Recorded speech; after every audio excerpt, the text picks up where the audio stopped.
Hello guys, good morning. Nandito kami ngayon sa aming talungan. Char, di na siya talungan.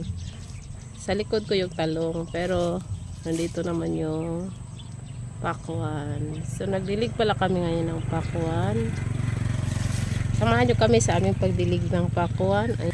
So nauna na sa akin si Ambursyo. Nagdilig siya.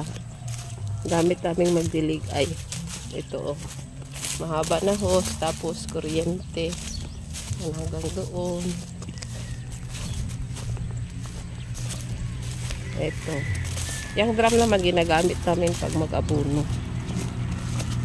Nagdilig kami kasi lang ulan lang araw. Ito guys, may puno talaga no, na marami ang bunga. May puno din na wala, kunti masyado ang bunga, pero ano naman siya, yung dahon niya masigla naman. Hindi mo talaga maano yung tanim, no? Hindi mo talaga anong tawag dyan, hindi mo mapilit. Ano ba, ang tagal. Katulad yan, dalawa maliit. Wala tayo magawa. Yun lang ang mag-produce niya. Pareho lang naman sila ng kataba. Pareho din sila ng spray. Pareho din sila ng dilig. Diba? Pareho man lang din silang may damo. Sadyang may damo talaga guys.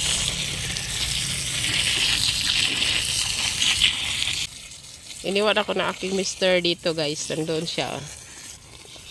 Ayun, pumunta sa kapitbahay. Doon sila. Pakwan din na ang tanim nila dyan guys.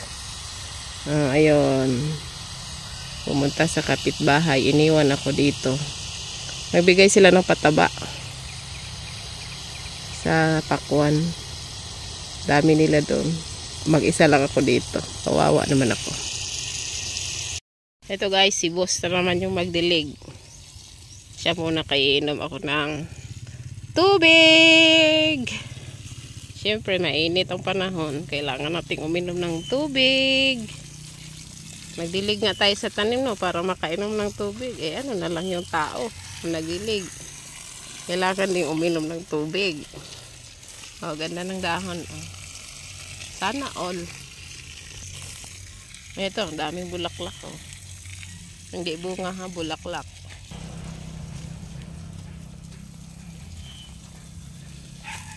Ayan siya guys. Ito ako. Nandun si boss. Malayo. So hanggang dito na lang aking video guys. Thanks for watching. Matagal pa ito matapos guys, no?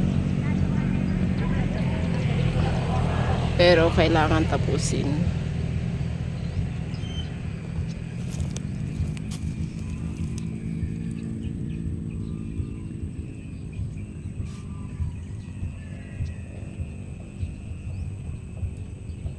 Bye.